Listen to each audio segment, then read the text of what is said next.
আসসালামু আলাইকুম রহমতুল্লাহ বারাকাত। আমি doctor H M Omar Faruk, Chandraganj Paschim Bazar, Lakshmipur থেকে বলছি। আমার patient MD Mujammel Hossain, age about 37 years old. He has a lot of complain. সব কিছু আমি বলতে যাব না, শুধু জাস্ট এ কথাটাই বলবো, এ লট অফ কমপ্লেইনস। তো আমাদের সূত্র একটাই, treat the patient not the disease. রোগকে নয়, রোগীকে চিকিৎসা করতে হবে। বেজ ধরো, একটা বিল্ডিং যদি আপনি তৈরি করতে যান, তাহলে বেজ ঠিক থাকলে, সঠিকভাবে যদি মাপজোপ দিয়ে যদি বেজ ঠিক করেন, তাহলে আপনার কলাম উঠবে ঠিক মতো। উপরে যতটুকুই যান না কেন, বেজ অনুযায়ী সব ঠিকঠাক থাকবে। আর বেজ যদি নড়বড় হয়, বেজ যদি আনফিট হয়, মিউচুয়াল না হয়, ম্যাচিং ঠিক মতন না হয়, পরিমাণগুলো ঠিক মতন না থাকে, আপনার ফাউন্ডেশন টিকবে না, এটা ধাপাস করে পড়ে যাবে, ধ্বংস হয়ে যাবে।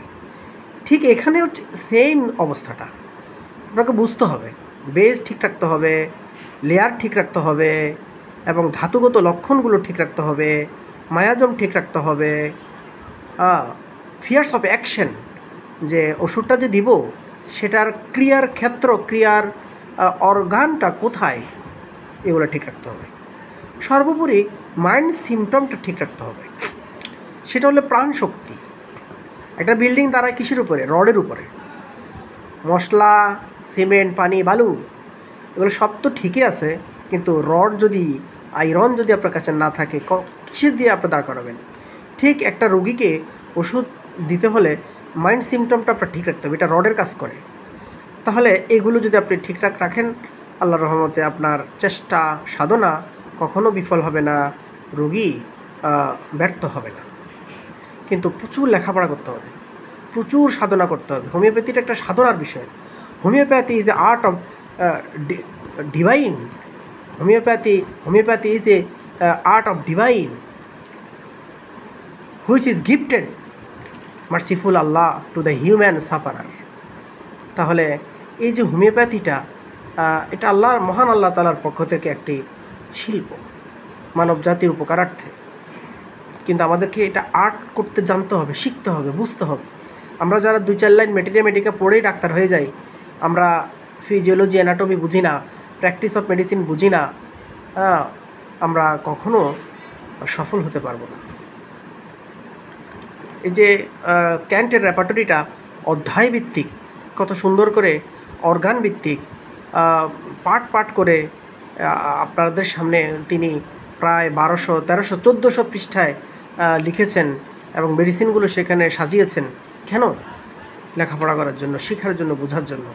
ডাক্তারি পেশাটা ছেলে খেলা নয়। যারা নাকি 2-4টা মেডিকেল লাইন পড়ে বিভিন্ন কোম্পানির মেডিসিন, বিভিন্ন বায়োকেমিক, মাদার টিংচার, নানানভাবে পলিফার্মেসি করে রোগীদেরকে যেন তেন করে বুঝ দেন, আপনারা বিবেকের কাছে প্রশ্ন করুন, আপনি কি ডাক্তার হওয়ার যোগ্যতা রাখেন কিনা, ডাক্তারি করার যোগ্যতা রাখেন কিনা।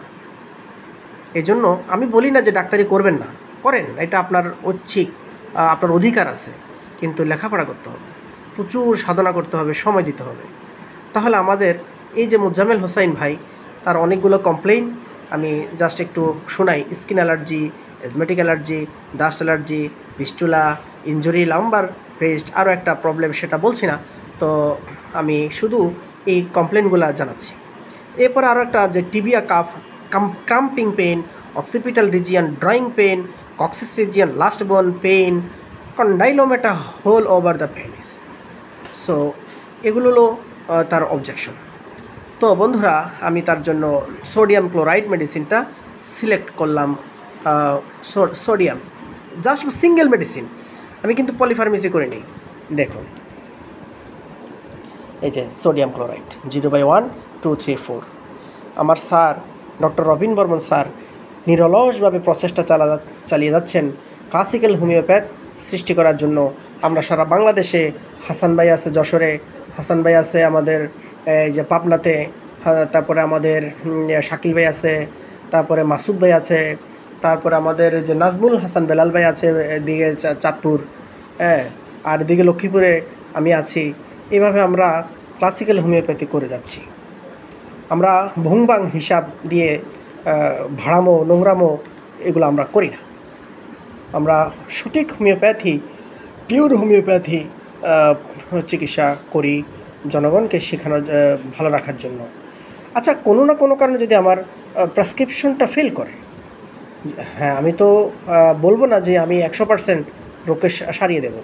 ব্যাপারটা এটাই যে আমি একটা কেস টেকিং করলাম, বিশাল বড় এক পাতা নিয়ে প্রায় 1-1.5 ঘন্টা ধরে, তো নেটটা আমিও চয়েস করলাম। তো যদি এটা ফেল করে, করতেই পারে, কিন্তু এটাকে বাদ দেওয়ার এখন একটা সুযোগ হলো যে এই ওষুধ কাজ করবে না, আমি অন্য নিকটতম যে ওষুধ আছে সেটা ভাবতে পারবো। কিন্তু এরকম তো হবে না যে আমি অন্ধকারে ঢিল ছুড়লাম যে যদি লেগে যায়, হাতড়াইতেছি, কিছু বুঝি না, কিছু জানি না, সেরকম তো না। সো বন্ধুরা, আর কথা না বাড়িয়ে মূল কথাতে আসি, তাহলে সেটা হলো সোডিয়াম ক্লোরাইড কেন দিলাম। আমার পেশেন্ট খুবই হট সেন্সেশন, গরমটা বেশি, পিপাসা বেশি এবং ঘাম বেশি, এবং কোল্ড ড্রিঙ্কসটা খুব পছন্দ করে, সল্ট খুব পছন্দ করে, বিটার পছন্দ করে, ব্রেড পছন্দ করে। এখানে অ্যাভারশন এবং ডিজায়ার দুইটাই আছে ব্রেডে। তারপরে হচ্ছে urine can't pass anywhere at the present of people, মানুষের সামনে বা যেখানে সেখানে প্রস্রাব করতে তার পক্ষে সম্ভব না। দেন লাম্বার কোল্ডনেস আছে, লাম্বার রিজিয়নে একটা কোল্ডনেস অনুভব করে, অ্যাপিটাইট ইনক্রিজড আছে, এই লক্ষণগুলো particular. Then amel by bathing, গোসল করলে তার অনেক উপশম লাগে, অনেক ভালো লাগে। সান হিট ইনটলারেন্স, দেখুন রোদের তাপ একেবারে সহ্য করতে পারে না। সো বন্ধুরা, সামনে দেখুন যে উইপিং ডিসপোজিশন, সিম্প্যাথেটিক বলেছে, অনেক দয়া, অনেক মায়া অন্তরে, এবং উইপিং হয়ে যায়, খুবই কান্না, অনেক সময় চোখে পানি চলে আসে, মেমোরি লস্ট করছে, এবং রাগটাও আছে, কনসোলেশন অ্যাগ্রাভেশন। এটা তো আপনারা বুঝেন, টার্মগুলো সবগুলো খুলে বলা লাগতেছে না। বেদিং প্রলং টাইম, দীর্ঘ সময় নিয়ে তিনি গোসল করেন। অ্যান্ড সবচেয়ে বড় স্পেশাল এবং খুবই সিগনিফিক্যান্ট সিমটম হলো মর্টিফিকেশন। This is the main pillar of this prescription mortification. So most of the symptoms are covered by sodium chloride are going favor up. Sodium chloride I do like to prescribe for this patient sodium chloride 0/1, 2, 3, 4. After completing my course, I will demonstrate the condition of my patient. Thank you everybody.